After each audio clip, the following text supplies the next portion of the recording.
հայրենակիցներ, աշխարհասփյուռ հայություն, բարի կամքի մարդիկ աշխարհով մեկ, իրավապաշտպաններ, մարդու իրավունքների պաշտպաններ, լրագրողներ։ Ստիպված դիմում եմ ձեզ, քանի որ այլ ընտրանք պարզապես չունեն։ Դուք գիտեք, որ մենք արդեն 3 տարի այստեղ ենք, դատական գործընթացներ են գնում եւ այլ իհարկե մեծ խախտումներով, բայց վերջի այդ խախտումներին գումարվել է եւս մեկը։ Անհետացել են իմ այստեղ ուրեմն վերաքննիչ դատարան ուղղված նամակ բողոքներից, որպեսզի նաեւ վերաքննիչ դատարանում վերանայվի այս գործը։ Իսկ մենք դուք գիտեք, որ ուզում ենք դիմենք միջազգային դատարան։ Իմ հաստատանն է դրա մասին տեղյակ պահել 20 թվականի մայիսի 7-ին, ասելով, որ վերջին օրն է դիմումների հանձնման եւ այն իհարկե անակնկալ էր, քանի որ վերջին օրը պետք է լիներ փետրվարի 25-ը, իսկ փետրվարի 23-ին ես 2 դիմում ուղարկել եմ մեկուսարանից, մի հատ էլ նամակ մեկուսարանի պետի միջոցով խնդրանքով, որ սա ուղարկեն։ Եվ այդ ամենը անհետացել է, չկա։ Ստիպված եւս մի նամակ եմ գրել, բայց չգիտեմ պատասխանը, հետեւաբար չի բացառում, որ փորձ անեն, որ թույլ չտան, որպեսզի ես դիմումներս ներկայացնեմ վերաքննիչ դատարան։ Բացի դրանից մեկուսարանից տեղափոխվելու ժամանակ ապրիլի 21-ի մեկուսարանից բանտ արգրավել են նաև իմ վերջի ելույթը ուրեմն առաջին ատյանի դատարանում դեկտեմբերի 19-ին 2025 թվականին։ Սա նույնպես ոչ այլ ինչ է, քան քայլ ոչնչացնելու բոլոր քննադատական ուրեմն ելույթներ։ Հետևաբար խնդրում եմ բոլորդ սա ընդունեք որպես տեղեկություն միջազգային դատարանին, որպես ի վարույթ, իսկ միջազգային հանրությանը ի գիտություն, որովհետև մենք ուզում ենք իսկապես դիմենք միջազգային դատարան եւ այստեղ միայն այդ դրանով է հնարավոր այդ հարցը կարգավորել։ Հետևաբար կոչ եմ անում բոլորիդ օգնել մեզ այս ուղղությամբ համայն հայությանը եւ բարի կամքի մարդկանց։ Ես անում եմ հանուն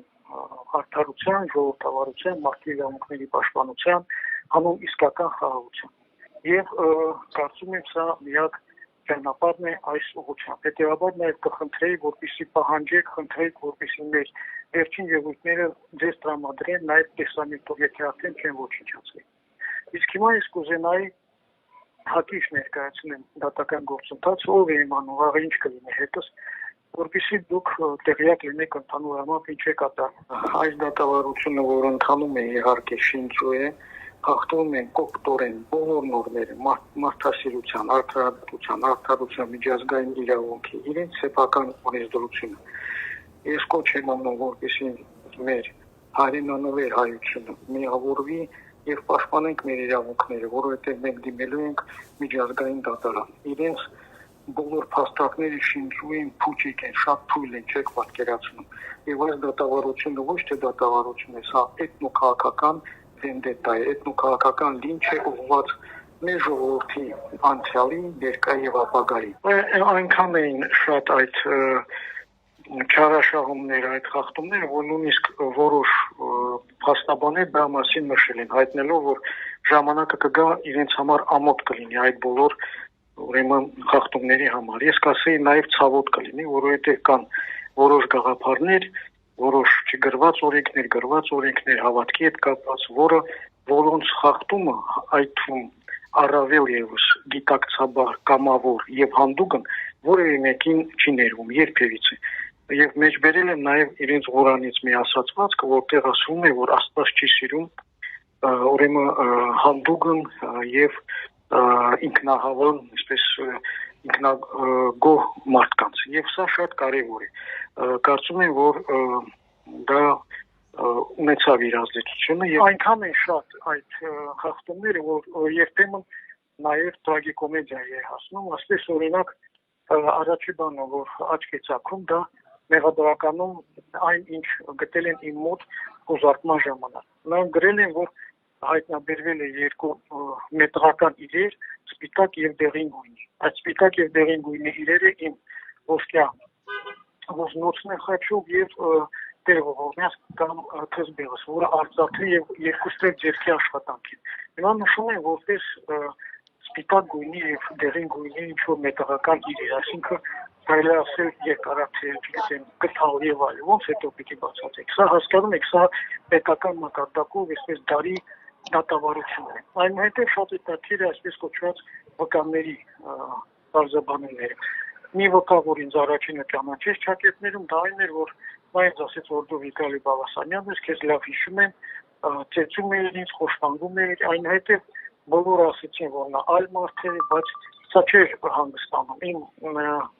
ուրեմն պաշտպանս ասեց, որ նա ինքը չի, սա իրեն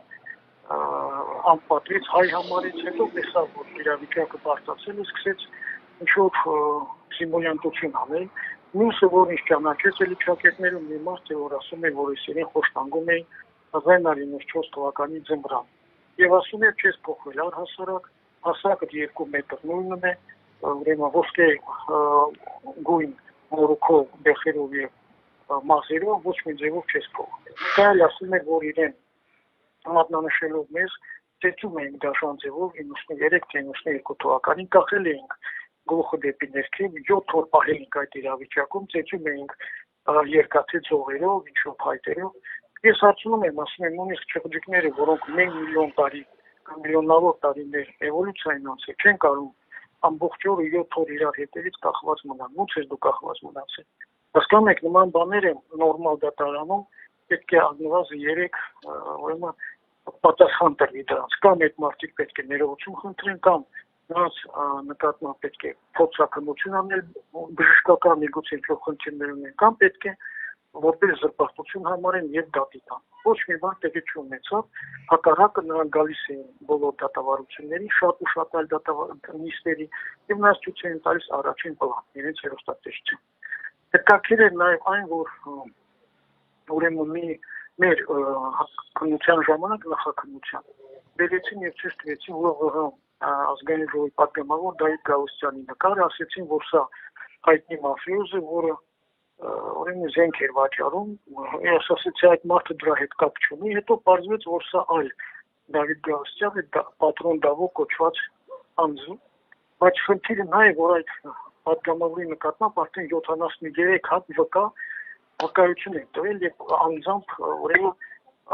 իբրև թե տեսել են իրեն իհարկե երբ որ ես պատմեցի նրանք խառնվեցին հետո գնացին մոտ 2 ժամ հետո եկան ասեցին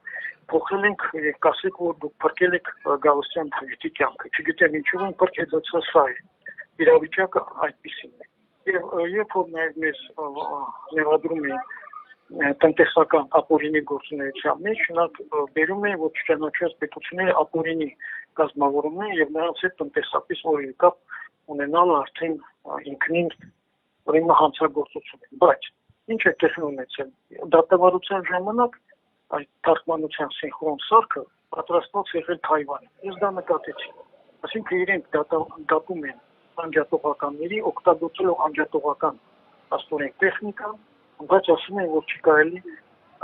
պետությունների հետ կապ պահպանել այն երբ որ իրենց ղեկավարությունը միայն 2025 թվականին 2 անգամ է Չինաստան այցելել եւ այնտեղ հայտարարել որ Թայվան ճանաչում է Չինաստանի մաս հասկանում եք այսպիսի բաներ ես սա պատմում եմ փաստերից ելնելով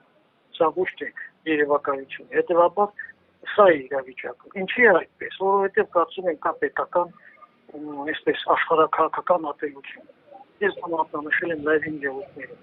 եւ սա է պատճառը հասարակ մարդիկ կապ չունեն մարդիկ նորմալ են ամենտեղ եւ այստեղ իրոք շատ մարդիկ տեսել են նաեւ շատ նորմալ մարդիկ ովքեր մեզ լավ են վերաբերվում եւ ընդհանրապես չկա վատ ազգ դրա համար ես երախտապատ եմ բոլոր նորմալ մարդկանց դեպաբար ճշմարտությունը պետք է ասենք այնպեսին ինչպեսին է կա լավ բաների մասնանշեն վատը նույնպես եւ սա է իրավիճակը այսինքն մենք ուզում ենք որ արդարություն լինի դրա համար ներկայացնում ենք եւ այս ամենը նաեւ միջազգային հանրության եւ օգտվելով առիթից ուզում եմ նաեւ շնորհակալություն հայտնել մեր բոլոր բարեկամներին ովքեր այս տարիների ընթացքում մեր մոտ էին մեր կողքին էին թե հայրենիքում թե մեր սփյուռքում թե մեր բարեկամները աշխարհով մեկ տարբեր երկրներում որոնք նույնիսկ ունեն իրար հետ ոչ խնդիրներ հատկապես ակտիվ է Եվրոպան Ամերիկան գիտենք եւ դա շատ լավ է պինդերեք մենք